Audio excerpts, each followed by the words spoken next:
1. Mastering the mind equanimity, upekkha.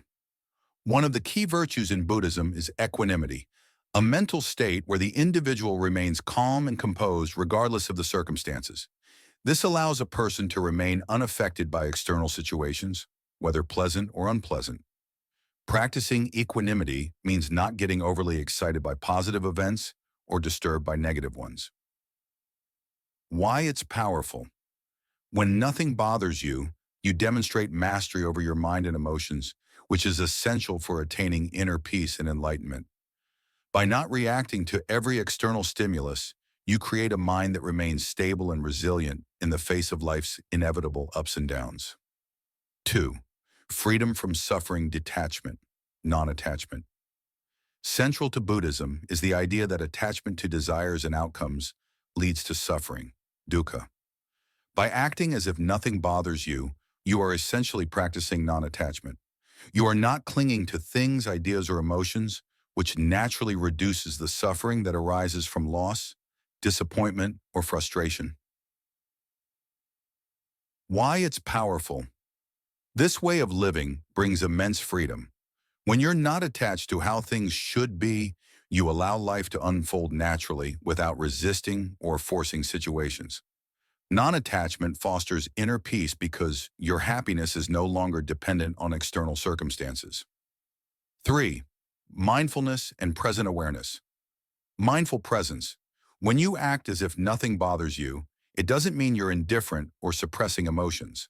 Instead, you remain fully present and aware of what's happening, but without being pulled into emotional turbulence. Mindfulness is a core practice in Buddhism, where you observe your thoughts, feelings, and sensations without becoming entangled in them. Why it's powerful. Mindfulness allows you to observe events without judgment. When you're not reacting to every discomfort or pleasure, you maintain clarity of mind and emotional balance. This practice strengthens your ability to respond wisely rather than react impulsively, helping you stay centered and calm. 4. Letting go of ego. Dissolution. Much of what bothers us comes from egoic thinking, personal desires, pride, anger, or the need for validation. In Buddhism, the ego is seen as a false sense of self that leads to suffering.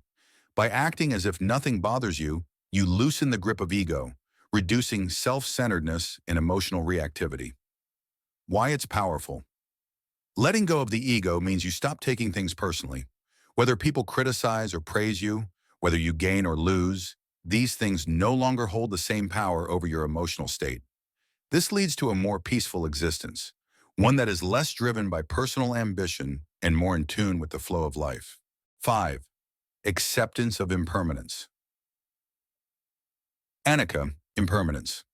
In Buddhism, everything is impermanent and constantly changing. Acting as if nothing bothers you is a reflection of understanding this truth deeply.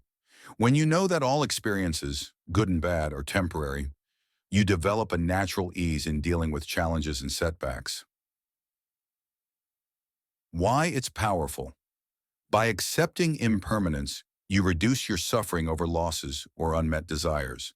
You understand that nothing lasts forever, and this detachment allows you to navigate life with greater calmness, knowing that emotions and circumstances will pass. 6. Inner strength and compassion. Emotional resilience. Acting as if nothing bothers you doesn't imply emotional numbness. Rather, it signifies inner strength and compassion.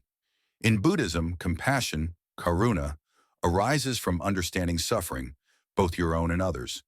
When you are not constantly rattled by life's difficulties, you become a source of calm and support for others.